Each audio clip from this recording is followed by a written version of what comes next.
आज संध्याकाळी मस्त पावसाळी असं वातावरण होतं आणि चहाबरोबर कुणालाच भजी पकोडे असं काही नको होतं. म्हणूनच मी किचनकडे वळले आणि ही मस्त चमचमीत अशी रेसिपी बनवली. अगदी कमी साहित्यामध्ये झटपट आणि कमी तेलामध्ये ही रेसिपी तयार होते. आणि याबरोबरच मी झणझणीत असा मिरचीचा ठेचा बनवला, जो या रेसिपीबरोबर अगदी अप्रतिम लागतो. तर यासाठी मी थोडीशी पूर्वतयारी आधीच करून ठेवली होती. 3 बटाटे मी आधीच शिजवून ठेवले होते. बटाटे थंड झालेत, आता हे सोलून घ्यायचे. तर 3ही बटाटे मी इथे सोलून घेते. बटाटे इथे मी सोलून घेतलेत. आता हे बटाटे आपल्याला किसून घ्यायचेत. तुम्ही हे हाताने कुस्करून सुद्धा घेऊ शकता, पण किसल्यामुळे ते एकसारखे बारीक होतात आणि पिठामध्ये व्यवस्थित सगळीकडे एकसारखे मिक्स होतात. 3ही बटाटे इथे मी किसून घेतलेत. आता यामध्ये आपण पुढचं साहित्य घालूया. इथे आता मी 1 कप तांदळाचं पीठ घेतलं आहे. तांदळाचं पीठ जर घरी नसेल तर याऐवजी तुम्ही यामध्ये बारीक रवासुद्धा घालू शकता. यानंतर इथे मी बारीक चिरलेला कांदा घातला. तुमच्याकडे जर पातीचा कांदा असेल तर तो सुद्धा तुम्ही इथे घालू शकता. यानंतर यामध्ये बारीक चिरलेली हिरवी मिरची घालायची आहे. यानंतर इथे बारीक चिरलेली कोथिंबीर घातली. आता यामध्ये मी अर्धा चमचा जिरं घालते. खूपच कमी मसाल्यांमध्ये आपण ही रेसिपी बनवणार आहोत. आता यामध्ये मी अर्धा चमचा ओवा घातला आहे आणि अर्धा चमचा इथे मी कलौंजी घालते. कलौंजी इझिली कोणत्याही ग्रोसरी शॉपमध्ये तुम्हाला मिळू शकते. यानंतर यामध्ये आता चवीप्रमाणे मीठ घालायचं आहे. आता हे सगळं साहित्य आपण मिक्स करून घेऊया. तुम्ही पाहिलंत खूपच कमी मसाले यामध्ये आपण घातले आणि अगदी घरी असलेलं साहित्य यामध्ये आपण वापरलं आहे. हे सगळं छान एकजीव करून घ्यायचं आहे. बटाट्याचा जो ओलावा आहे त्यामध्ये आधी पीठ मिक्स करून घ्यायचं आणि नंतर यामध्ये आपण पाणी घालून पीठ तयार करून घेऊया. बटाटे आणि पीठ छान असं एकजीव झाल्यानंतर इथे मी 1 कप पाणी घेतलं आहे. हे थोडं थोडं घालत पीठ आपल्याला तयार करायचं आहे. तर इथे सगळं 1 कप आपल्याला पाणी लागणार आहे. तांदळाचं पीठ भरपूर प्रमाणामध्ये पाणी ॲब्झॉर्ब करतं, त्यामुळे इथे भरपूर पाणी लागतं आपल्याला.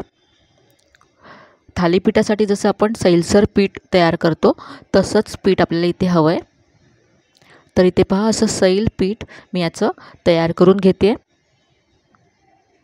इथे मी सगळं 1 कप पाणी यामध्ये घातलं आहे आणि हे पहा असं पीठ आपलं तयार झालं आहे. आता याचं आपण थालीपीठ बनवणार आहोत. तर इथे आता मी गॅसवरती तवा गरम करत ठेवते. तुम्ही नॉनस्टिक पॅनमध्ये हे बनवू शकता किंवा लोखंडी तव्यामध्ये सुद्धा हे तुम्ही बनवू शकता. तर इथे आता तव्यावरती 1 चमचा तेल घालायचं आहे. खूपच कमी तेलामध्ये होणारी रेसिपी आहे. तुम्ही अगदी 2 ते 3 थेंब इथे तेल घातलं तरी चालेल.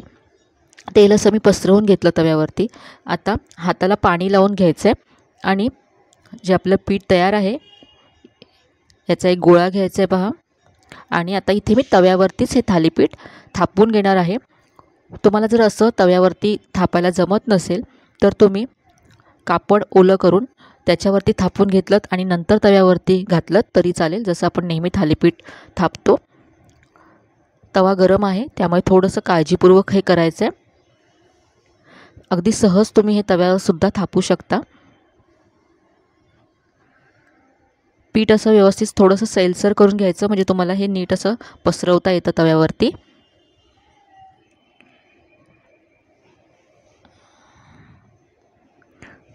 जास्त जाडसुद्धा करायचं नाही आहे आणि पातळसुद्धा करायचं नाही आहे हे. आता असे मी याला होल करून घेते. तुम्ही चमच्याने असे होल केले तरी चालेल किंवा जर नाही जमत नसेल नाही केले असे होल तरी चालेल. आता हे जे आपण होल केलेत त्यामध्ये मी थोडंसं तेल सोडते.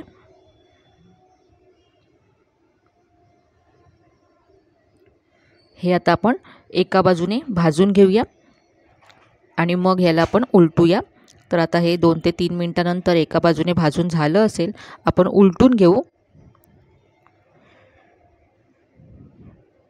पाहू शकता मस्त असं हे खरपूस भाजलं गेलं आहे. यामध्ये आपण जी कलौंजी घातली ती सुद्धा दिसायला खूप मस्त दिसते. दुसऱ्या बाजूने सुद्धा आपण हे भाजून घेऊया. तर आता हे दोन्ही बाजूने पहा भाजून झालं आहे, खूपच मस्त खरपूस असं दिसतंय। हे आता आपण काढून घेऊया। भाजायला सुद्धा हे खूप कमी वेळ लागतो। तर हे झटपट असं आपलं थालीपीठ तयार आहे। आता याच्याबरोबर खाण्यासाठी आपण झणझणीत असा हिरव्या मिरचीचा ठेचा बनवूया। तर यासाठी मी एक पॅन गॅसवरती गरम करत ठेवला आहे। यामध्ये आता अर्धी वाटी शेंगदाणे घालायचे आहेत। हे शेंगदाणे आपले भाजतायत तोपर्यंत पहा दुसऱ्या गॅसवरती मी दुसरं थालीपीठ तयार करून घेते। शेंगदाणे भाजून झालेत, आता हे आपण काढून घेऊया आणि त्याच पॅनमध्ये मी आता 1 चमचा तेल घालते। यामध्ये आता हिरव्या मिरच्या घालायच्यात। 6 ते 7 हिरव्या मिरच्या अशा तुकडे करून घेतल्यात मी। या मिरच्या तेलावरती परतून घ्यायच्यात। मिरच्यांबरोबरच इथे आता मी लसूण घालते। तर यामध्ये भरपूर लसणाच्या पाकळ्या घालायच्यात, साधारण 10 ते 15 लसणाच्या पाकळ्या इथे मी घेतल्यात। आता ह्याच्यावरती असं डार्क स्पॉट येईपर्यंत आपल्याला हे परतून घ्यायचं लसूण आणि मिरची। तर हे परतून झालं आहे। आता इथे मी सेंटरला अर्धा चमचा इथे जिरं घातलं आहे। जिरं आता शेवटी घातल्यामुळे ते व्यवस्थित भाजलं जातं, सुरुवातीला घातलं तर जिरं करपतं, म्हणून मी हे शेवटी घातलं आहे।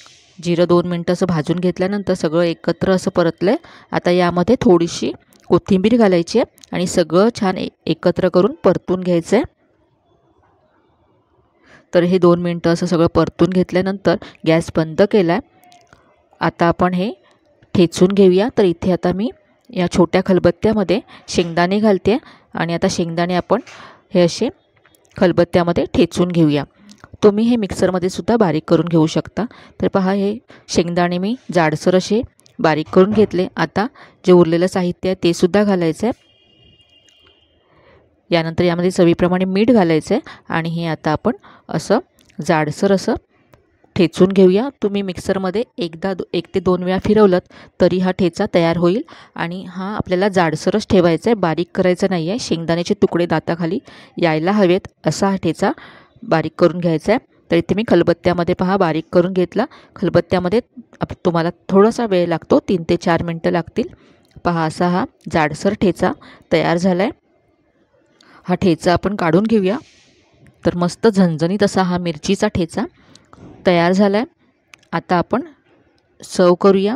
तर इथे पहा खूपच मस्त असं हे कॉम्बिनेशन आहे। तुम्ही दुसऱ्या कुठल्याही चटणीबरोबर सुद्धा हे सर्व करू शकता किंवा टोमॅटो केचप बरोबर सर्व करू शकता।